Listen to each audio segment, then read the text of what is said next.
Welcome to Stories of Brave Mothers, a channel dedicated to telling real and touching stories of brave mothers from around the world. This is the true story of Claire, a brave mother from France who saw her world collapse when her 20-year-old son was diagnosed with a severe tumor.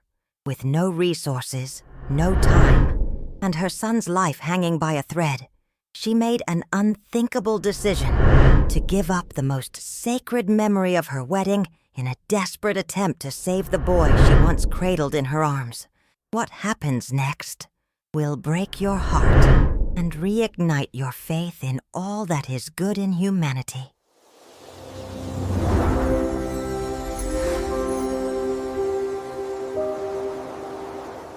The city of Lyon awoke slowly, wrapped in a soft mist that seemed to embrace the rooftops like it wanted to shield them from whatever the outside world might bring.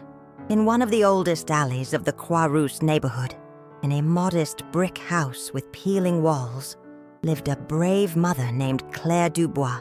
Claire was 44, and her eyes, though lined with expression wrinkles, still shone with the same intensity as the day she first held her son in her arms. She was an elementary school teacher, sweet, quiet, with an inner strength that few could see at first glance. Married to Etienne, a quiet, hard-working man who made a living as a cobbler in a small workshop inherited from his father, Claire lived with dignity, despite financial limitations and everyday sacrifices.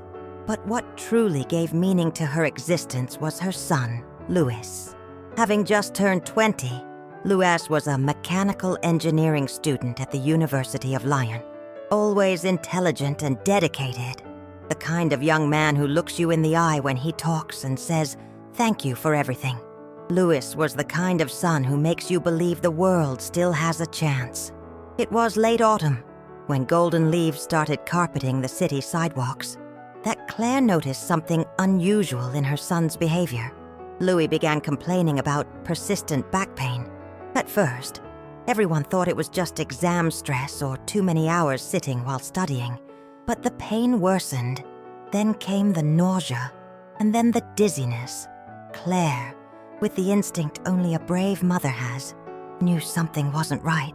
Even when general doctors said it was just inflammation, a muscle contraction, or something temporary, she refused to settle for shallow answers.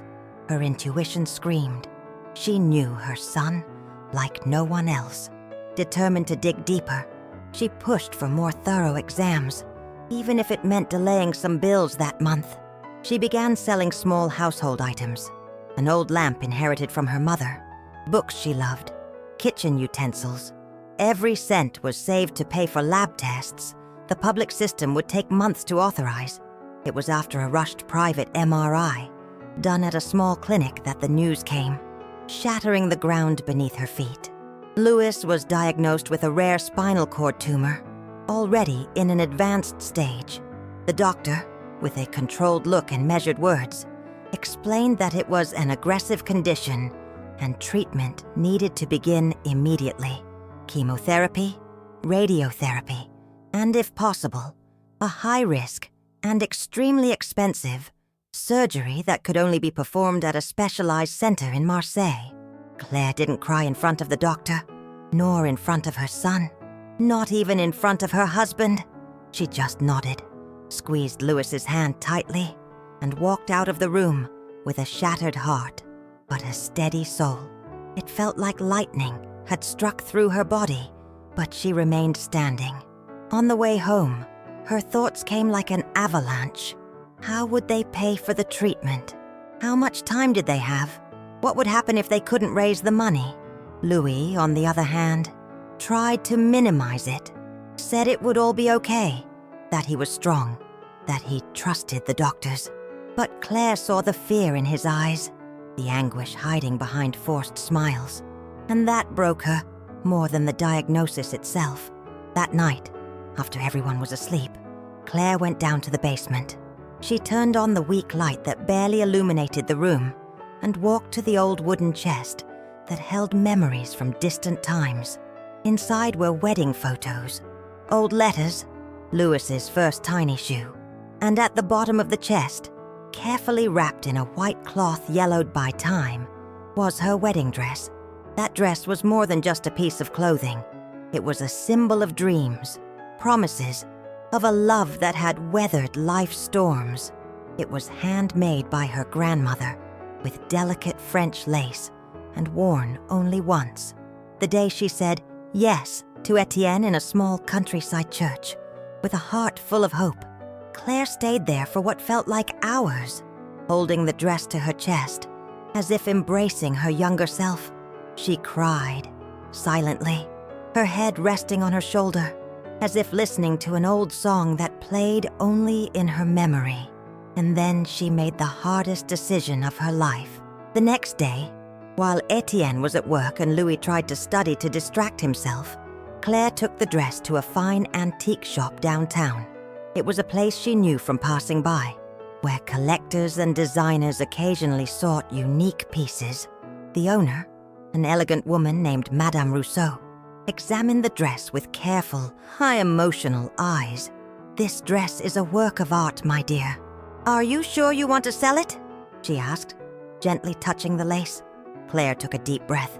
"It's from the happiest day of my life, and now it might help save the love of my life." Madame Rousseau paused in silence, then offered a generous, almost symbolic amount. Touched by the sincerity of that woman, Claire accepted, teary-eyed but without hesitation. With that money, she managed to pay for the first chemo sessions. She covered the preparatory tests for the surgery, and for the first time in weeks, she saw a faint glimmer of hope in her son's eyes. But she never told Louis what she had done, nor Etienne. She didn't want them to feel guilty or realize the size of the sacrifice. She kept the secret in her heart, like brave mothers do, the kind who know that some acts of love need no witnesses, only courage. What Claire didn't know was that this quiet gesture was about to trigger a chain of events that would completely transform her life and her family's, because the battle had only just begun. Claire never imagined that the greatest challenge of her life would begin after selling her wedding dress. That had only been the beginning. When the money she raised barely covered the start of Louis's treatment, she realized she was stepping into a battle that would demand more than material sacrifice. It would require her full soul, her faith, her body, her time, and her hope. The first rounds of chemo were a true test for everyone. Louis, once strong and full of energy, began to wither. Each day he seemed more tired, more fragile, pale skin, lifeless eyes, constant nausea, the unrelenting back pain. Watching her son like that was like seeing a candle slowly flicker out, and Claire could do nothing but stay there, present, steady, though her heart was in pieces. At the hospital, time dragged. Claire sat beside the chair where Louis received his meds. Sometimes he slept, and she used the time to crochet small cloths to sell at local fairs. It wasn't much, but every euro helped. Other times, she read aloud to distract him. Novels, uplifting stories, even funny essays. Anything to make her boy forget, for just a few minutes, the pain coursing through him. Meanwhile, Etienne tried to keep the routine going. He worked double shifts at the workshop, took in late-night repairs, and even began offering shoemaking classes at a neighborhood cultural center. He was a man of few words but many actions. Still, Claire bore the heaviest, the emotional, burden. The bills started piling up. The fridge was no longer restocked as often. Overdue invoices stacked up in the kitchen drawer, which Claire could barely open without feeling a knot in her stomach. Even so, she refused to complain. She slept less, ate less, cried alone in the bathroom so she wouldn't scare her son. But never, not for a second, did she stop smiling at Louis. One night, after a particularly hard day at the hospital, Louis called her into his room. "Maman, I saw the dress is no longer in the chest." Claire froze for a moment. She had done everything to hide it. "You didn't have to do that," he continued, his voice weak but steady. "It was yours. It was special. A beautiful memory." She sat on the edge of the bed and held his hand. You're more beautiful than any memory, Louis. If I had 1,000 dresses like that, I'd give them all. And if I had to give my life, I'd give that too. Because you are the most precious thing in this world to me." His eyes filled with tears, and they embraced in silence, a hug long enough to heal the parts of them that were cracking inside. With the little money that remained, Claire managed to pay for another round of exams. It was crucial to see how the tumor was reacting. The news hit like a blow. The tumor hadn't shrunk, and surgery would be inevitable. The problem was, this procedure could only be safely performed in Marseille by a specialist, and the cost of the surgery was astronomical, $40,000. Claire almost collapsed when she heard the number. It seemed unreachable, but she didn't have time to despair. She knew she had to act fast. Then Louis, quietly, made a decision. He recorded a video on his phone, explaining the situation. He spoke with emotion, but without self-pity. He said his mother had done everything for him, and now he needed help. He posted it on social media and asked his friends to share it. And what seemed like a scream into the void started lighting up unexpected paths. The video went viral. Thousands of people watched, liked, commented. Distant friends, childhood acquaintances, even strangers from other countries. The story resonated because it was true.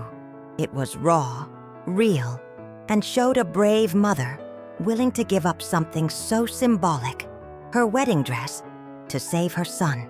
An online fundraiser was launched. University professors organized a charity bazaar. Students sold baked goods in the town square. The entire neighborhood seemed mobilized. And Claire was moved by every small gesture, every donated euro, every message of support she received. But not everything was rosy. Some began to question the story, suggesting it might be a lie. Cruel comments flooded the web. They said it was emotional manipulation, sentimental blackmail. Claire, who never wanted to expose her life, felt attacked, vulnerable.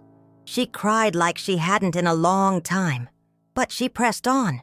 She knew she had no time to give in to cruelty. That's when the golden opportunity appeared.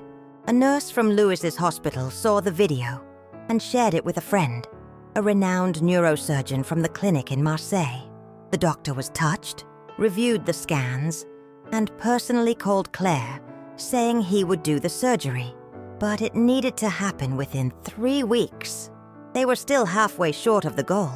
Claire took a deep breath, went to a local radio station, and with a trembling voice, told her story live. She said she wasn't asking for charity. She just wanted a chance for her son to live. The interview lasted only 5 minutes, but it was enough to touch hundreds of hearts. In the following days, donations surged. A group of women organized a charity auction. A neighborhood bakery donated all Saturday profits. An 82-year-old lady showed up at Claire's door with an envelope and said, "It's little, but it's all I have left this month." Claire could hardly believe it. The day before the trip to Marseille, they were still short a small amount. That's when their neighbor, Mr. Gerard, rang the doorbell with an envelope in hand. "Here." My wife and I pulled together what we could. Go with God and bring that boy back. Tears in her eyes. Claire accepted, and for the first time in months, she slept with a bit of peace in her heart. Louis would be operated on. There was hope, but deep down, she knew the greatest challenge was still ahead. The day of the surgery dawned gray in Marseille. The overcast sky seemed to reflect Claire's emotional state as she walked the hospital corridors with calm steps, but a heart in turmoil. Each step toward the operating room felt like crossing an invisible battlefield. Louis, though pale and visibly weakened, kept the same serene look as always, not out of courage, but from absolute trust in the mother who followed him with teary eyes and a soul ablaze. Before entering the room, Louis gripped Claire's hand tighter than ever. "Maman, if something happens to me..." "No, my son, don't talk like that. Everything will be fine," she interrupted firmly. even though inside, her world was crumbling. "I just want you to know, I've lived more than most people because I was loved every single day of my life." Claire, unable to answer in words, simply rested her forehead against his and cried softly, a silent goodbye between two hearts that had learned to survive together. And then the white door closed. Louis disappeared behind it, and with him, half of Claire's world. The surgery lasted 9 hours. Claire didn't leave the waiting room for even a second. She refused food, refused rest. She sat there, staring at the wall, rosary wrapped around her fingers, a constant prayer running through her mind. Etienne arrived shortly after, silently sat beside her, and held her hand. For the first time in a long while, the two shared a pain that needed no words. The doctor came in late afternoon. "The surgery was a success. We managed to remove the tumor. There was a small complication at the beginning, but we stabilized him. Now he needs to rest. The next 48 hours will be critical." Claire stood up slowly, like someone waking from a trance. Her legs felt weak, but she kept her posture. She thanked the doctor, hands joined in gratitude, and then collapsed into Etienne's arms. "He's alive! He's alive!" Louis was taken to the ICU, where he remained under close observation. For 2 days, Claire barely slept. She sat by his bed, watching her son's chest rise and fall. Each breath was a gift, each beep of the monitor, a new hope. On the morning of the 3rd day, Louis opened his eyes. "Maman!" Claire rushed to him, knelt beside the bed, and held his hand tightly. "I'm here, my love, I'm here." He tried to smile, though his facial muscles were still sluggish. "I made it, didn't I? You won, my son, you won." It was the first of many steps. Recovery would be long, requiring physical therapy, new tests, dietary adjustments, and careful monitoring. But the worst was behind them. When Louis was discharged, the hospital allowed Claire and Etienne to exit through a side door to avoid commotion. But as they walked through the corridor, they heard voices outside. When they opened the door, a surprise awaited them. Dozens of people from the community, from Marseille and Lyon, were there with signs, flowers, and applause. Many had donated to the fundraiser. Others had simply followed the story and were moved by it. All of them wanted to see the young man who symbolized resilience and the brave mother who inspired faith in hard times. Claire couldn't hold back her tears. The scene was more than just a show of support. It was a celebration of the power of love. "You saved us," she told them all, voice trembling. "But it was love that kept my son standing. And it was love that taught me never to give up." Louis raised his arm with effort and waved, shy but smiling. For the first time in months, the smile was real. The trip back to Lyon was quiet and filled with emotion. Claire looked out the car window as if seeing the world for the first time. The streets, the buildings, the trees, all seemed more alive. The air felt lighter. As they passed the old square where Louis used to play as a child, Claire was flooded with memory. The boy chasing pigeons, arms wide open, laughter echoing. And there, inside the car, she cried. From relief, from gratitude, from life. In the following weeks, the family gradually returned to routine. Etienne reopened the workshop with a new hand-painted sign, Dubois Shoes, where every step has a story. Louis started physical therapy, slowly resumed his studies, and even began giving small talks in schools, sharing his experience with the illness and the importance of bone marrow donation. He became, unintentionally, a voice of hope for many young people also facing cancer. Claire, for her part, went back to teaching. On her first day back at school, she was welcomed with flowers and hugs from colleagues and students. She walked the halls like someone who had crossed an earthquake and returned with both feet firmly on the ground. But inside, something had changed. She knew she would never be the same woman again. One day, while tidying up the basement, She found the old chest where she kept past memories. This time, opening it didn't bring pain, but gratitude. The space where the wedding dress once lay now held a new memory. A photo of Louis, smiling after surgery, with a handwritten note from him. "For you, I'd come back 1,000 times." Claire looked at the image for long minutes, and then she smiled. Not the smile of someone who had one, but of someone who understood that a mother's love has no limits, no price, needs no audience. It simply happens, in silence, in actions, in gestures that often go unseen. A few months later, during an interview for a small local newspaper, she was asked if she regretted selling her wedding dress. She thought for a moment, then replied, "No piece of fabric is worth more than my son's hug. What is a dress compared to a life? My marriage to Etienne wasn't about what I wore. It was about what we built. And today, knowing our love gave us a son like Louis, that's all I need to feel clothed in glory." Her answer went viral. Many shared it, saying that this brave mother was the image of what the world needs. Less appearance, more essence, fewer things, more affection. At the end of that year, Louis was honored by the university as an example of resilience. Claire watched the ceremony from the audience, holding Etienne's hand, emotional as she watched her son slowly walk onto the stage and thank the woman who, in his words, taught me that courage isn't the absence of fear. It's choosing to love even when everything seems lost. And as the applause echoed through the auditorium, Claire closed her eyes for a second and felt the presence of the dress that was no longer with her.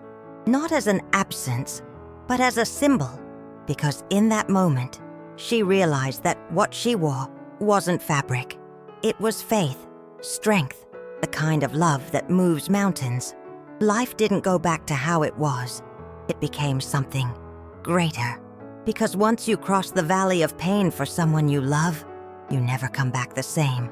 And Claire, the brave mother who gave everything for her son, found, in the midst of pain, the greatest of miracles, the chance to see him live.